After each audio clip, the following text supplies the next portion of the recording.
Hello hi ഞങ്ങൾ ഇന്ന് പുറത്ത് പോകുന്ന ഒരു വീഡിയോ ആണ് കേട്ടോ ഇന്നത്തെ. അപ്പം പെട്ടെന്നൊരു തീരുമാനമൊക്കെ എടുത്തിട്ട് എങ്ങോട്ടെങ്കിലും പോകാം. കാരണം തേഴ്സ്ഡേ വൈകിട്ട് ഞങ്ങൾ രണ്ടുപേരും ഡ്യൂട്ടിയൊക്കെ കഴിഞ്ഞ് വന്നപ്പോഴത്തേനും ഫ്രീ ആയി. ഫ്രൈഡേ സാറ്റർഡേ അവധിയാണ്, എനിക്ക് ഷിഫ്റ്റ് ഡ്യൂട്ടി ആണെങ്കിൽ പോലും. ഓക്കെ, അപ്പോൾ അങ്ങനെ ഞങ്ങൾ എങ്ങോട്ട് പോകണമെന്ന് അങ്ങനെ വലിയൊരു ഐഡിയ ഒന്നുമില്ല. എവിടെയെങ്കിലും പോകാമെന്നൊക്കെ കരുതി വേഗം ഡ്രസ്സൊക്കെ മാറി വണ്ടിയെ കയറിയിരുന്നു. പാതി വഴി ചെന്നപ്പോഴാണ് അറിഞ്ഞത് കാറിൽ പെട്രോൾ ഇല്ല എന്നുള്ളൊരു കാര്യം.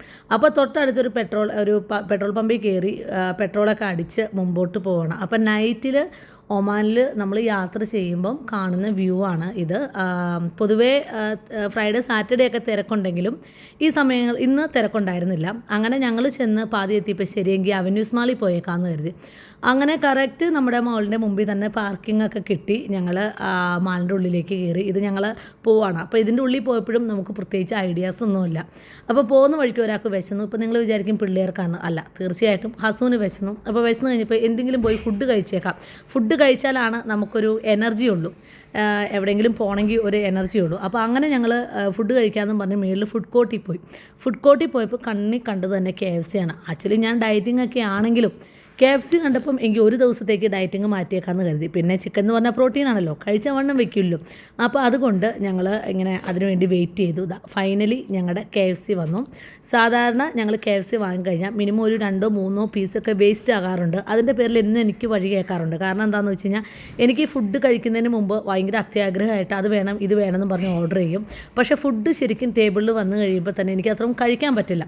അപ്പോൾ ഇന്ന് വളരെ മിനിമലായിട്ടാണ് ആൾ ഓർഡർ ചെയ്തത്. എല്ലാവർക്കും 2 പീസ് വീതം. അപ്പോൾ പിള്ളേരെയൊക്കെ കഴിപ്പിച്ചു. അങ്ങനെ ഞങ്ങളും കഴിച്ചു. അപ്പോൾ ഓൾമോസ്റ്റ് നമ്മുടെ വിശപ്പിൻ്റെ കാര്യത്തിൽ തീരുമാനമായി. അപ്പോൾ മേളിലൊരു അമ്യൂസ്മെൻറ്റ് പാർക്ക് പോലത്തെ ചെറിയൊരു സംഭവമുണ്ട്. അപ്പോൾ ഞങ്ങൾ അവിടെ പോയി. നമുക്ക് കാർഡാണ്. അപ്പോൾ കാർഡ് റീചാർജൊക്കെ ചെയ്ത് ആദ്യം ഇങ്ങനെ ഈ വണ്ടിയിൽ, ഇതൊരു ട്രെയിൻ പോലത്തെ ഒരു കാറാണ്. ഇങ്ങനെ കാറുകൾ കണക്ട് ചെയ്ത് ട്രെയിൻ പോലത്തെ ഒരു സംഭവമാണ്. അവിടെ ആദ്യം കയറ്റി കഴിഞ്ഞ് കഴിഞ്ഞപ്പോഴത്തേനും റൂത്ത് ഭയങ്കര സന്തോഷത്തിലൊക്കെ കയറിയെങ്കിലും ഇത് സ്റ്റാർട്ട് ചെയ്ത് കഴിഞ്ഞപ്പോഴത്തേനും ആ ഒരു ഏരിയ മുഴുവൻ റൂത്തിൻ്റെ ശബ്ദം കേൾക്കായിരുന്നു. സേറ ഇടയ്ക്കിടയ്ക്ക് സമാധാനിപ്പിക്കുന്നുണ്ടായിരുന്നു.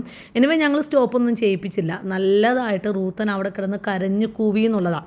എന്നും ഇല്ലാത്തത് കൊണ്ടും നമ്മൾ എന്നും ഇങ്ങനെ പോകാറൊന്നുമില്ല. അപ്പോൾ ഇടയ്ക്കിടയ്ക്കൊക്കെ ആകുമ്പം അത് അവർക്കൊരു ഇതായിക്കോളൂല്ലോ എന്ന് കരുതി. പിന്നെ ഞങ്ങൾ നേരെ പോയത് ഈ സ്ഥലത്തേക്കാണ്. അപ്പം എനിക്കൊരാഗ്രഹം ചുമ്മാ കാറിൽ കയറാം. അങ്ങനെ പിള്ളേരെയും കയറ്റി ഞങ്ങൾ രണ്ടും കുറേ നേരം അങ്ങോട്ടും ഇങ്ങോട്ടും ഡ്രൈവ് ചെയ്തു. ഇടയ്ക്കാണെങ്കിൽ നല്ലൊരു ഇടി എൻ്റെ വണ്ടിക്കിട്ട് കിട്ടി. പക്ഷേ വണ്ടിക്കിട്ട് ഇടി കിട്ടിയെങ്കിലും ശരിക്കും അഫക്റ്റ് ചെയ്ത ഒരാൾ സേറയാണ്. സേറയുടെ തല നന്നായിട്ട് കൊണ്ടുപോയി എൻ്റെ തലയായിട്ട് കൊണ്ടുപോയി ഇടിച്ചു. കുറേ നേരം സേറ അവിടെ ഇരുന്ന് മൂങ്ങി. പിന്നെ സേറയ്ക്ക് ഒരു ഇൻട്രസ്റ്റും ഇല്ലായിരുന്നു ഓടിക്കാൻ. പക്ഷേ എന്തായാലും എനിക്ക് ഭയങ്കര ഇഷ്ടമായി. അങ്ങനെ ഞങ്ങൾ ആ വണ്ടിയിൽ നിന്നൊക്കെ ഇറങ്ങി. പിന്നെ അടുത്ത എങ്ങോട്ടാണ് പോകേണ്ടതെന്ന് നോക്കിക്കഴിഞ്ഞപ്പോഴാണ് അവിടെ ഈ ഷിപ്പിൽ ഈ പൊങ്ങിയും താന്നും കറങ്ങുന്ന ഷിപ്പ്. ഇതിൻ്റെ പേരൊന്നും എനിക്ക് ശരിക്കും അറിയത്തില്ല. അപ്പോൾ അത് ഭയങ്കര രസം തോന്നി. അതിലും റൂത്തപ്പൻ ആദ്യം കയറിയിരുന്നു. പക്ഷേ എന്നിട്ട് ഷിപ്പ് ഓടി തുടങ്ങിയപ്പോഴത്തേനും റൂത്തപ്പന് ഭയങ്കര പേടിയായി, ഭയങ്കര കരച്ചിലായി, ബഹളമായി.